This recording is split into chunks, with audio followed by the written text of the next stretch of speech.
Hi all, welcome to another episode of face your exams. ഈ വീഡിയോയിൽ നമ്മൾ discharge of a contract എന്ന ഏരിയയാണ് ഡിസ്കസ് ചെയ്യുന്നത്. ഡിസ്ചാർജ് ഓഫ് എ കോൺട്രാക്ട് എന്താണ്, what are the various modes of discharge of a contract, ഇത്ര കാര്യങ്ങളാണ് ഈ വീഡിയോയിൽ ഡിസ്കസ് ചെയ്യുക. സോ ഈ വീഡിയോയിലേക്ക് കടക്കുന്നതിന് മുന്നേ പ്രീവിയസ് വീഡിയോസ് കാണാത്തവർക്കായിട്ട് വീഡിയോയുടെ ലിങ്ക് ഞാൻ ഡിസ്ക്രിപ്ഷനിൽ കൊടുക്കുന്നുണ്ട്. അതുപോലെ തന്നെ വീഡിയോസൊക്കെ ഇഷ്ടമാണെന്നുണ്ടെങ്കിൽ ചാനൽ മറക്കാതെ ഒന്ന് സബ്സ്ക്രൈബ് ചെയ്യുകയും കൂടെ ചെയ്യുക. സോ നമുക്ക് ആദ്യം എന്താണ് ഡിസ്ചാർജ് ഓഫ് എ കോൺട്രാക്റ്റിൻ്റെ മീനിങ് എന്ന് നോക്കാം. ഡിസ്ചാർജ് ഓഫ് എ കോൺട്രാക്റ്റ് എന്ന് പറയുന്നതിന് മറ്റൊരു പേരിൽ പറയാനാണെങ്കിൽ നമുക്ക് ടെർമിനേഷൻ ഓഫ് കോൺട്രാക്റ്റ് എന്ന് പറയാം. ഒരു കോൺട്രാക്ച്വൽ റിലേഷൻഷിപ്പ് അവസാനിക്കുന്നതിനെയാണ് ഡിസ്ചാർജ് ഓഫ് എ കോൺട്രാക്റ്റ് എന്ന് പറയുന്നത്. അപ്പോൾ അത് പല രീതിയിലുണ്ടാവാം. Okay, so the discharge means the termination of contractual relationship.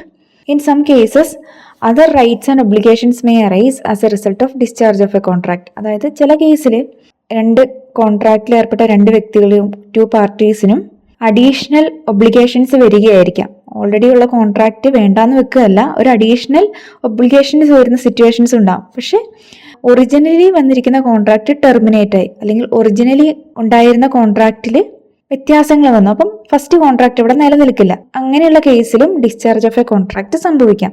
So എങ്ങനെയാണെങ്കിലും ഒരു കോൺട്രാക്റ്റ് ടെർമിനേറ്റ് ആകുന്നതിനെയാണ് ഡിസ്ചാർജ് ഓഫ് എ കോൺട്രാക്റ്റ് എന്ന് പറയുന്നത്. ആ കോൺട്രാക്റ്റ് ടെർമിനേറ്റ് ആയി പിന്നെ അവർ തമ്മിൽ ഒരു ബന്ധമില്ലാതിരിക്കാം, അല്ലെങ്കിൽ അവർ തന്നെ പുതിയ കോൺട്രാക്റ്റ് ഏർപ്പെടാം.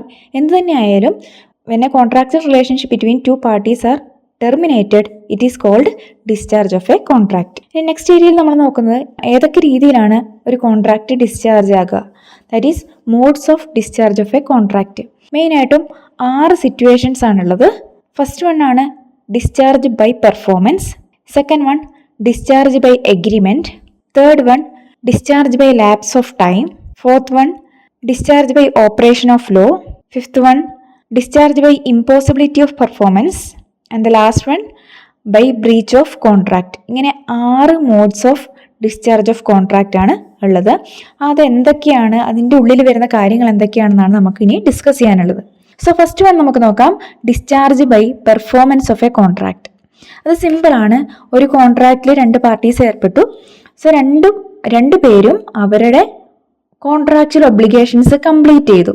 ഓക്കെ, എക്സ് വൈക്ക് ഒരു കാറ് കൊടുക്കാമെന്ന് പറഞ്ഞു 5 lakh rupeesന്. ഓക്കെ, എക്സ് യൂസ് ചെയ്തുകൊണ്ടിരുന്ന ഒരു കാറ് 5 ലക്ഷം രൂപയ്ക്ക് വൈക്ക് കൊടുക്കാമെന്ന് പറയുന്നു.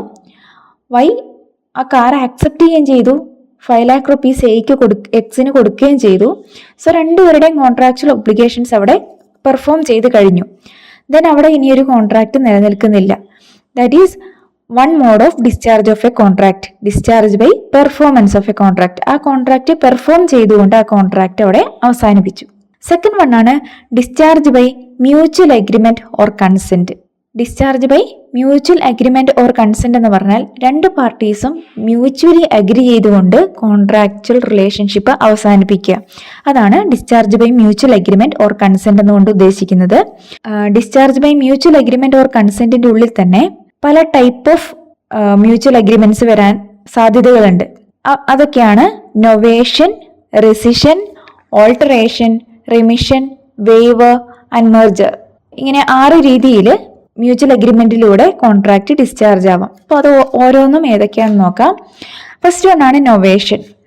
Novation means that a new contract is substituted for the existing contract. Already ഉള്ളൊരു കോൺട്രാക്റ്റിന് പകരമായിട്ട് പുതിയൊരു കോൺട്രാക്റ്റ് കൊണ്ടുവരുന്നതിനെയാണ് നൊവേഷൻ എന്ന് പറയുന്നത് ഉദ്ദേശിക്കുന്നത്. അല്ലെങ്കിൽ നൊവേഷൻ എന്ന് പറയുമ്പോൾ ഒരു ന്യൂ അല്ലെങ്കിൽ പുതിയൊരു കോൺട്രാക്റ്റ് എന്നാണ് അതിൻ്റെ ഒരു മീനിങ് ആയിട്ട് വരിക. ഒരു എക്സാമ്പിൾ പറയാനായിട്ടാണെങ്കിൽ എക്സ് വൈക്ക് കുറച്ച് പൈസ കൊടുക്കാനുണ്ടായിരുന്നു, കടം കൊടുക്കാനുണ്ടായിരുന്നു. ദാറ്റ് ഈസ് എക്സ് വൈയുടെ അടുത്ത് നിന്ന് കടം വാങ്ങിയ പൈസ കൊടുക്കാനുണ്ടായിരുന്നു. അതുപോലെ തന്നെ വൈ സെഡിനും കൊടുക്കാനുണ്ടായിരുന്നു. അപ്പം എക്സും വൈയും ആയിട്ടൊരു കോൺട്രാക്റ്റ് ഉണ്ട്, വൈയും സെഡും ആയിട്ടൊരു കോൺട്രാക്റ്റ് ഉണ്ട്. ബൈ മ്യൂച്വൽ അഗ്രിമെന്റ് വൈസ് ഡെപ്റ്റ് to Z and X loan to Y are cancelled and Z accepts X as his debtor. എന്താണ് ഇവിടെ എക്സ് വൈയുടെ കടക്കാരനായിരുന്നു, വൈ സെഡിന്റെ. ദെൻ അവർ മ്യൂച്വൽ അഗ്രിമെന്റിലൂടെ എന്ത് ചെയ്തു, ഇൻ ബിറ്റ്വീൻ ഉള്ള എഗ്രിമെന്റ്സ് ക്യാൻസൽ ചെയ്തു, പകരം സെഡ് എക്സിനെ ഡെപ്റ്റർ ആയിട്ട് സ്വീകരിച്ചു. അതായത് ഇനി എക്സ് സെഡിന് കൊടുത്തു തീർത്താൽ മതി. അപ്പൊ അവിടെ പുതിയൊരു കോൺട്രാക്ച്വൽ റിലേഷൻഷിപ്പ് അറൈസ് ചെയ്യുകയാണ് ചെയ്തിരിക്കുന്നത്. സോ അങ്ങനെയുള്ള കോൺട്രാക്റ്റുകളെയാണ്, അല്ലെങ്കിൽ ഇങ്ങനെയുള്ള ഡിസ്ചാർജിനെയാണ് നൊവേഷൻ എന്ന് പറയുക, discharge by novation. Next one ആണ് rescission. Rescission means cancellation of the contract. Rescission results in the dissolution of a contract. അതായത് ഒരു കോൺട്രാക്ട് ക്യാൻസൽ ചെയ്യുന്നതിനാണ് റെസിഷൻ എന്ന് പറയുന്നത്. For example, a promise to supply 1000 cycles to be on a certain days. A promise ചെയ്തു ബിക്ക് 1000 cycle ഒരു particular ഡേറ്റിൽ കൊടുക്കാമെന്ന് സമ്മതിച്ചു. Before the actual date of performance, A and B mutually agree that the contract will not be performed.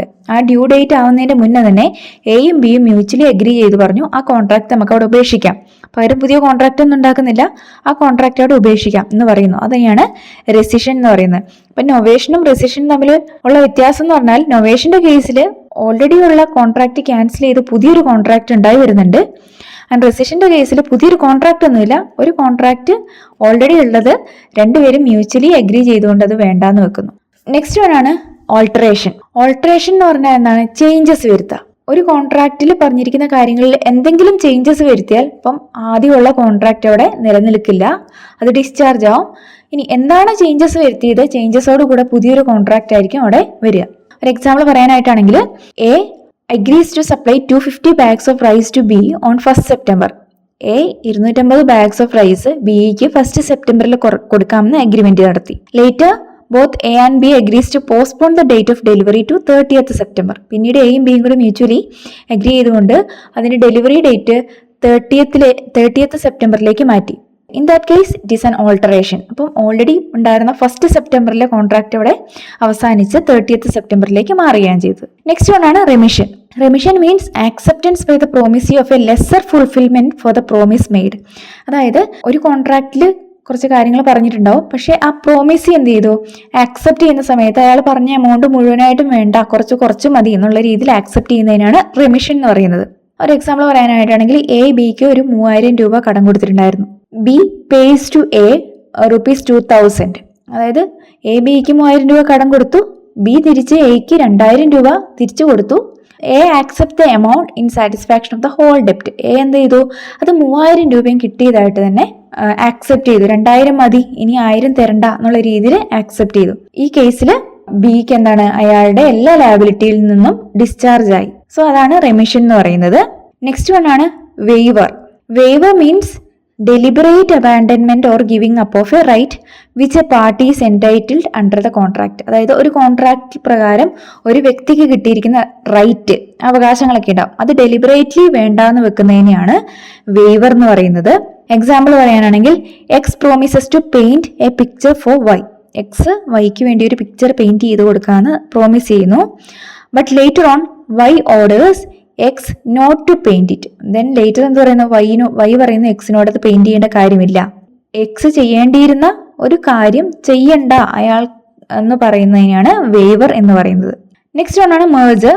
Merger means നമുക്ക് എല്ലാവർക്കും അറിയാം, 2 എണ്ണം കൂടി ചേർക്കാം, മെർജ് ചെയ്യുന്നതിനാണ് മെർജർ എന്ന് പറയുന്നത്.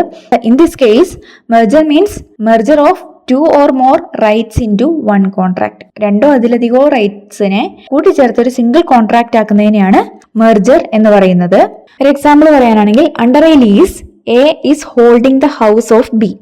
ഒരു ലീസ് എഗ്രിമെന്റിൽ എ ബിയുടെ ഹൗസ് ഹോൾഡ് ചെയ്യാണ്, അല്ലെങ്കിൽ എ ആണ് ഇത് കീപ്പ് ചെയ്യുന്നത്. Okay, later on A purchase that house from B. പിന്നീട് എന്ത് ചെയ്തു? എ ഒരു ലീസിൽ നിന്ന് മാറി ആ എ എന്ത് ചെയ്തു?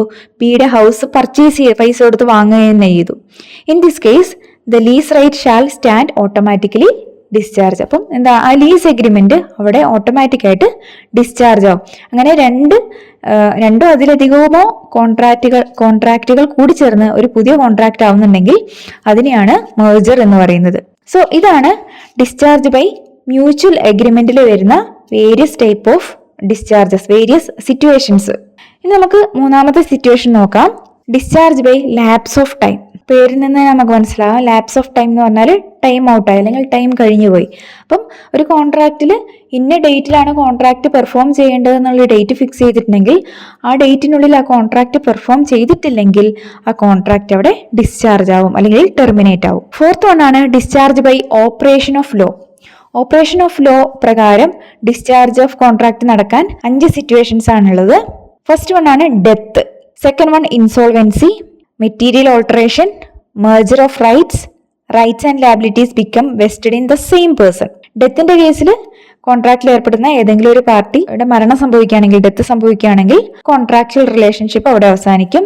ഓക്കെ, ആ കോൺട്രാക്ട് ഡിസ്ചാർജ് ആവും. ഇൻസോൾവൻസിയുടെ കേസിൽ ഏതെങ്കിലും ഒരു വ്യക്തി, കോൺട്രാക്റ്റിൽ ഏർപ്പെടുന്ന ഏതെങ്കിലും ഒരു പാർട്ടി ഇൻസോൾവെന്റ് ആയിട്ട് പ്രഖ്യാപിക്കുകയാണ് എങ്കിൽ ആ കോൺട്രാക്ച്വൽ റിലേഷൻഷിപ്പ് അവിടെ നിലനിൽക്കില്ല.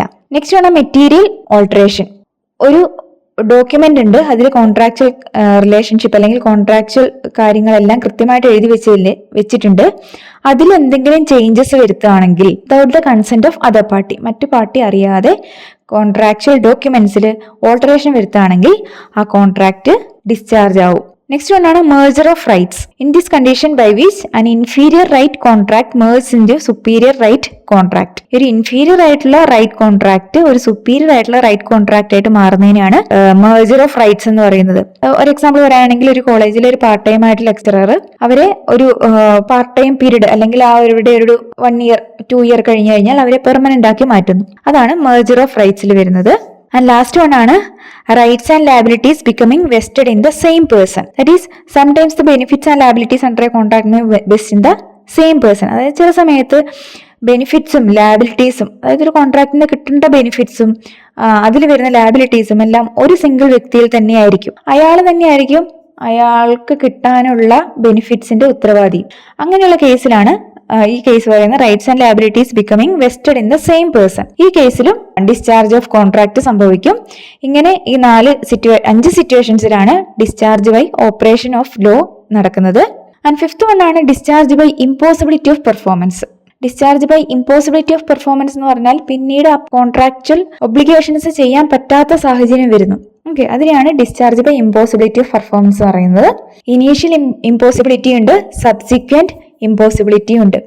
ഇനീഷ്യൽ ഇമ്പോസിബിലിറ്റി മീൻസ് അവർ കോൺട്രാക്റ്റിൽ ഏർപ്പെടുന്ന ഫോർമേഷൻ ഓഫ് ദ കോൺട്രാക്റ്റിന്റെ ടൈമിൽ തന്നെ എന്താണ് ആ കോൺട്രാക്റ്റ് പോസിബിൾ അല്ല എന്ന് മനസ്സിലാവും.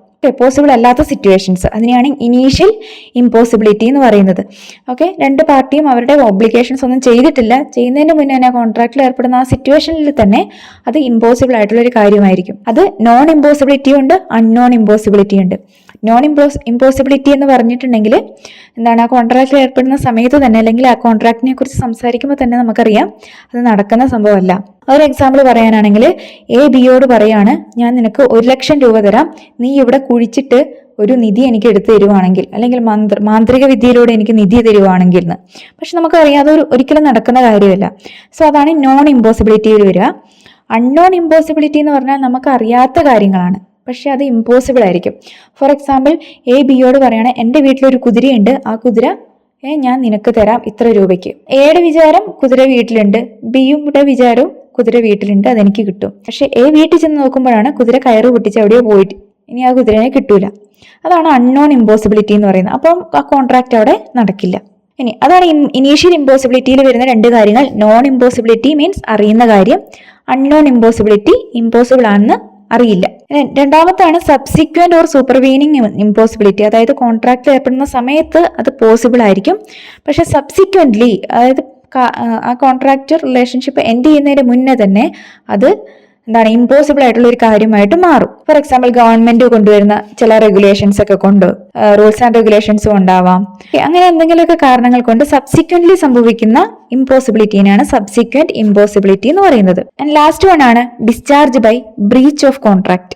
Breach of contract means a breaking of the obligation which a contract imposes. അതായത് കോൺട്രാക്റ്റിൽ പറയുന്ന ഒബ്ലിഗേഷൻസ് ബ്രേക്ക് ചെയ്യുന്നതിനെയാണ് ബ്രീച്ച് ഓഫ് കോൺട്രാക്ട് എന്ന് പറയാം. അപ്പം കോൺട്രാക്റ്റിൽ ഏർപ്പെടുന്ന ഏതെങ്കിലും ഒരു പാർട്ടി ആ കോൺട്രാക്റ്റിൽ പറയുന്ന മുഴുവൻ ഒബ്ലിഗേഷൻസും നടത്താതെ അത് എന്തെങ്കിലും ഒന്ന് ബ്രേക്ക് ചെയ്യുകയാണെങ്കിൽ അതിനെ ബ്രീച്ച് ഓഫ് കോൺട്രാക്ട് എന്ന് പറയാം. ബ്രീച്ച് ഓഫ് കോൺട്രാക്ട് സംഭവിച്ചു കഴിഞ്ഞാൽ ആ കോൺട്രാക്ട് അവിടെ ഡിസ്ചാർജ് ആവും അല്ലെങ്കിൽ ടെർമിനേറ്റ് ആവും. ഈ discharge by breach of contract 2 type ഉണ്ട്. That is actual breach and anticipatory breach. Actual breach of contract takes place when a party to a contract refuses or fails to perform his obligation when it is due. Actual breach എന്ന് പറഞ്ഞാൽ എന്താണ്? ഒരു കോൺട്രാക്റ്റിൽ ഏർപ്പെടുന്ന ഒരു വ്യക്തി അയാൾ ആ obligation perform ചെയ്യേണ്ട ടൈമിൽ അത് പെർഫോം ചെയ്യാതെ വരികയാണ് ആക്ച്വൽ ബ്രീച്ച് ഓഫ് കോൺട്രാക്ട് എന്ന് പറയുന്നത്. Then anticipatory breach of contract occurs when the promisor declares his intention of not performing the promise before the time of performance. അതായത് ആ ടൈം ആവുന്നതിന് മുന്നേ തന്നെ, ഡ്യൂ ഡേറ്റ് ആവുന്നതിന് മുന്നേ തന്നെ ആ പാർട്ടി പറയാണ് എനിക്കിത് ചെയ്യാൻ വേണ്ടി പറ്റില്ല. അതിനെയാണ് ആന്റിസിപ്പേറ്ററി ബ്രീച്ച് ഓഫ് കോൺട്രാക്ട് എന്ന് പറയുന്നത്. So actual breach of contract ആണെങ്കിലും ആന്റിസിപ്പേറ്ററി ബ്രീച്ച് ഓഫ് കോൺട്രാക്ട് ആണെങ്കിലും കോൺട്രാക്ട് അവിടെ ടെർമിനേറ്റ് ആവും അല്ലെങ്കിൽ ഡിസ്ചാർജ് ആവും. സോ ഇത്ര കാര്യങ്ങളാണ്, അല്ലെങ്കിൽ ഇത്ര modes of discharge of contract ആണ് ഉള്ളത്. സോ എന്താണ് discharge of contract? Various modes of discharge of contract important ആയിട്ടുള്ള ഒരു ടോപ്പിക്കാണ്. അതുപോലെ തന്നെ discharge of contract by mutual agreement മാത്രമായിട്ടും ചോദിക്കാം, കാരണം അതിൻ്റെ ഉള്ളിൽ കുറേ പോയിന്റ്സ് വരുന്നുണ്ട്. നൊവേഷൻ, റെസിഷൻ, ഓൾട്രേഷൻ എന്ന് പറഞ്ഞിട്ട്. അതുപോലെ തന്നെ നൊവേഷൻ എന്താണെന്ന് മാത്രം വേണമെങ്കിൽ ചോദിക്കാം. സോ ഇങ്ങനെ പല രീതിയിലും ക്വസ്റ്റ്യൻസ് വരാനുള്ള ഒരു ഏരിയയാണ് ഡിസ്ചാർജ് ഓഫ് കോൺട്രാക്ട് എന്ന് പറഞ്ഞ ഈ ചാപ്റ്റർ. എല്ലാവർക്കും മനസ്സിലായെന്ന് വിചാരിക്കുന്നു. കൂടുതൽ വീഡിയോസിനായിട്ട് എൻ്റെ ചാനൽ മറക്കാതെ ഒന്ന് സബ്സ്ക്രൈബ് ചെയ്യാം. Okay, thank